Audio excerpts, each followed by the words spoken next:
everyone, and welcome back to the English Learning Podcast. I'm Jason, and joining me today is my amazing co-host, Julia.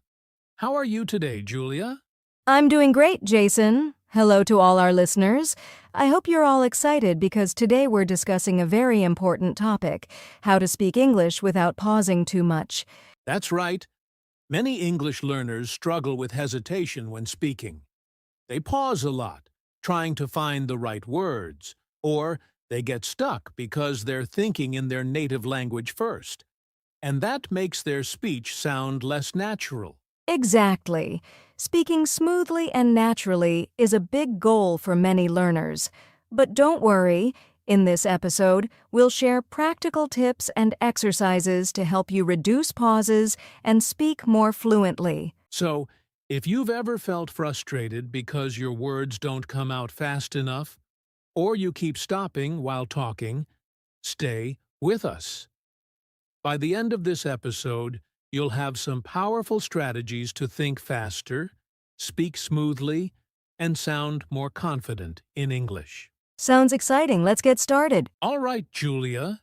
Before we talk about how to fix this problem, let's first understand why people pause so much when speaking English. What do you think are some common reasons? Great question, Jason. There are several reasons why English learners pause a lot while speaking. The first big reason is lack of confidence. When people are unsure of their English skills, they hesitate because they're afraid of making mistakes. Yes, and that fear slows them down. Instead of just speaking naturally, they keep second-guessing themselves. It's like their brain is saying, "Wait, is this the right word? Am I making a mistake?" And by the time they decide, the conversation has already moved forward. Exactly. Another reason is vocabulary gaps. Sometimes learners don't know the exact word they need, so they stop and try to find it. This makes their speech sound unnatural and broken. That's a big one. When your vocabulary is limited, your brain has to work extra hard to find words, and that creates more pauses. This is why expanding your vocabulary is so important. We'll share tips on that soon. And let's not forget about overthinking. A lot of learners try to translate sentences from their native language into English while speaking. But English and other languages have different structures, so this slows them down and creates long pauses. Yes, overthinking is a major fluency killer. Instead of speaking naturally, learners are stuck in their heads trying to get every sentence perfect. But guess what? Fluency is not about perfection. It's about flow. That's such a good point. And finally, some pauses happen because of nervousness and pressure. When people feel nervous, especially in conversations with native speakers, they freeze and forget even the words they do know. Oh, I see this all the time. When people feel pressured, their brains don't work as fast. That's why confidence-building exercises are so important. And don't worry, we'll share some of those today. So, to summarize, the 4 biggest reasons people pause while speaking English are 1. Lack of confidence, 2. Vocabulary gaps, 3. Overthinking and translating, 4. Nervousness under pressure. Exactly. And now that we understand the problem, it's time to fix it. Let's move on to the most exciting part: techniques to reduce pauses and speak fluently. Ready? Now that we know why people pause when speaking, let's talk about how to fix it. Julia, what's the first technique to reduce pauses? One of the best techniques is thinking in English instead of translating.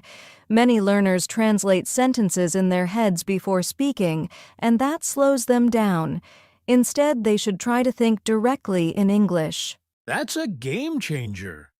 If you always translate from your native language, your brain has to do double the work. First forming the sentence in your language, then changing it to English. That takes time and creates pauses. Exactly. A great way to practice thinking in English is to describe what you see around you in simple English. For example, if you're walking outside, you can think the sun is shining, the weather is warm, I see a dog running. This trains your brain to process thoughts in English naturally. I love that. Another useful technique is using filler words. Now, I know some people think fillers are bad, but native speakers use them all the time to keep the conversation flowing. That's true. Filler words like, well, actually, give your brain a second to think without creating an awkward silence. Instead of pausing completely, you can say, well, I think it's a good idea, or, I really like that movie. That's a great point. Here's another powerful technique: shadowing. Have you heard of this, Julia? Of course, shadowing means listening to a native speaker and repeating what they say immediately, like an echo. It forces you to speak quickly and smoothly without pausing. Yes, you can do this with English podcasts, YouTube videos, or audiobooks. Just play a sentence, pause, and repeat it exactly the same way. Over time, your brain will get used to speaking without hesitation. That's such a good exercise. And here's one more tip. Don't aim for perfection. Many learners pause because they're afraid of making mistakes. But in real conversations, mistakes are okay. Absolutely. The goal is to communicate, not to be perfect. If you can't remember a word, try explaining it in a different way instead of stopping completely. For example, if you forget the word refrigerator, you can say the machine that keeps food cold. That's a great strategy. So, to recap, here are 4 techniques to reduce pauses. 1. Think in English, not your native language. 2. Use filler words to keep the flow. Practice shadowing with native speakers. 4. Don't aim for perfection. Keep talking even if you make mistakes. Awesome tips! Now, let's go even deeper. Coming up next, we'll share how to train your brain for faster speech. Stay with us. All right, now that we know some techniques to reduce pauses, let's talk about how to train your brain to think and respond faster in English. Julia, what's the first step?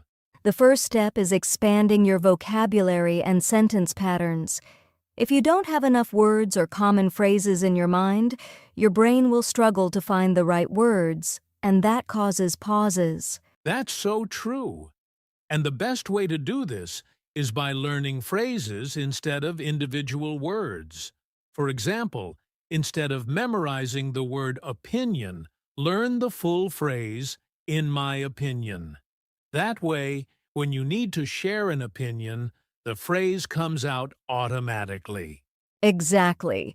And another great technique is active listening. The more you listen to English, the faster your brain will process words and sentence structures.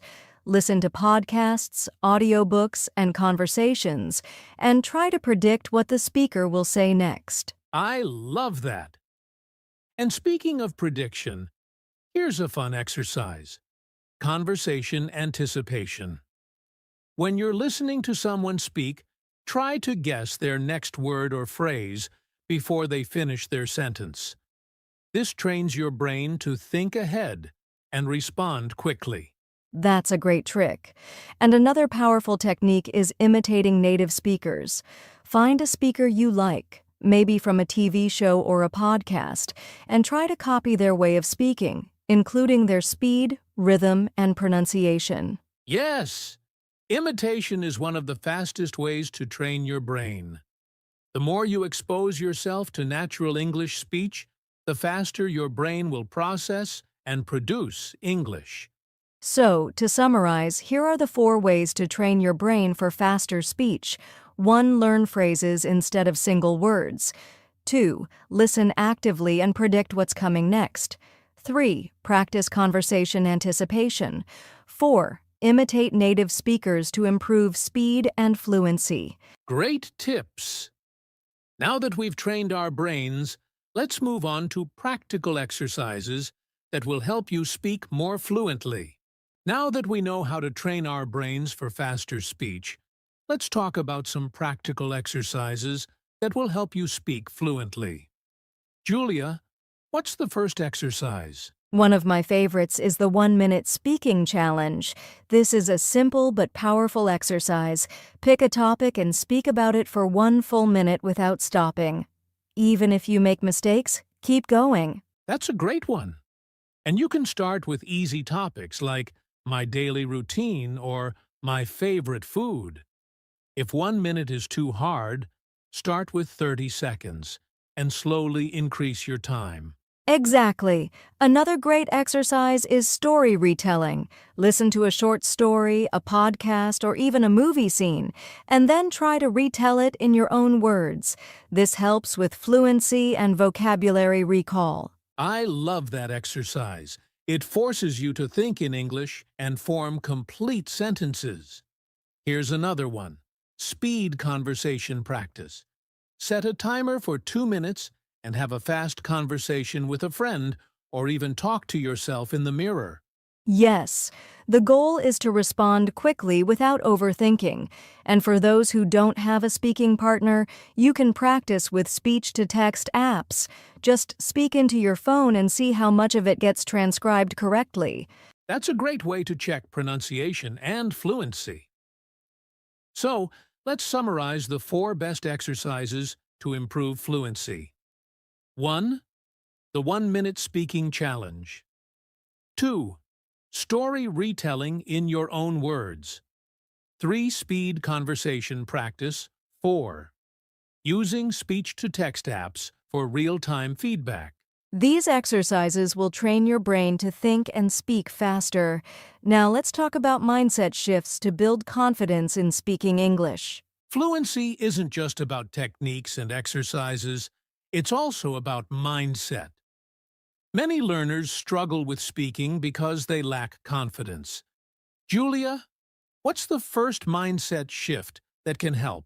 The first thing to remember is mistakes are part of learning. Many people pause because they're afraid of saying something wrong, but mistakes help you improve, and even native speakers make mistakes. That's so true. Instead of thinking, what if I make a mistake? Try thinking, every mistake helps me learn. The key is to keep going, even if your sentence isn't perfect. Exactly. Another mindset shift is focus on communication, not perfection. The goal of speaking is to express ideas, not to sound like a textbook. If people understand you, you're already successful. Right. And here's one more tip. Speak with confidence, even if you're not 100% sure. If you hesitate or doubt yourself, people will notice. But if you speak with energy and a smile, people will focus on what you're saying, not your small mistakes. That's such good advice. So, to build confidence, 1. Accept that mistakes help you improve. 2. Focus on communication, not perfection. 3. Speak with confidence and energy. Exactly! Now, to wrap things up, let's go over everything we learned today and give our listeners a final action plan. Wow, we've covered a lot today. Let's do a quick recap. Why do people pause when speaking? People pause because they lack vocabulary, overthink, or feel nervous, but we learn techniques to reduce pauses, like practicing common phrases, slowing down, and using fillers naturally. Right. And we also talked about training your brain for faster speech by listening actively, predicting conversations, and imitating native speakers. Plus, we shared practical exercises like the 1-minute speaking challenge, story retelling, and speed conversations to improve fluency. Finally, we discussed mindset shifts. Mistakes help you learn. Communication is more important than perfection, and confidence makes a big difference. So, here's your challenge. Pick one technique or exercise from today and practice it this week. The more you practice, the more fluent you'll become. And don't forget to subscribe to our channel for more tips on speaking English fluently. Leave a comment below and tell us what's your biggest challenge when speaking English. We'd love to hear from you. Thanks for listening, and we'll see you in the next episode.